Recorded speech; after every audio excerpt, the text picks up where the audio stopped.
এখানে আইন শৃঙ্খলা রক্ষার জন্যই মূলত চেকপোস্ট। পাশাপাশি আমরা বিভিন্ন মোটরের যে ভেহিকলস যেগুলো আছে তার পেপার চেক করেছি।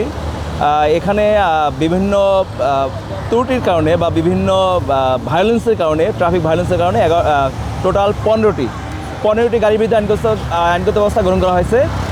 আসলে চেকপোস্টটার উদ্দেশ্য হচ্ছে আমরা চাই যে ঢাকা মহানগরবাসী যাতে অনেকটা মানে কি বলে হ্যাঁ সুশৃঙ্খলভাবে চলাফেরা করে।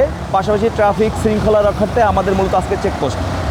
সবচেয়ে সত্যি কথা বলতে কি, আমরা চাই না, আমরা কখনো মামলার পক্ষে না, তবে রুলস যদি ব্রেক করে তাকে অবশ্যই আমাদের ট্রাফিক ব্যবস্থাপনার ভিতরে বা আমাদের সড়ক পরিবহন আইন আছে তার ভিতরে আমাদের নিয়ে আসতে হবে। এই জন্যই মূলত এই চেকপোস্ট আইন শৃঙ্খলা রক্ষার্থে। পাশাপাশি যে গাড়ির যে ভেহিকলস আছে তারা যাদের নিয়মটা মেনে চলে, মূলত এই কারণে চেকপোস্ট আমাদের আজকের এই যৌথ অভিযান বলা যায়, আমাদের বাংলাদেশ র্যাব এবং বাংলাদেশ পুলিশের সমন্বয়ে।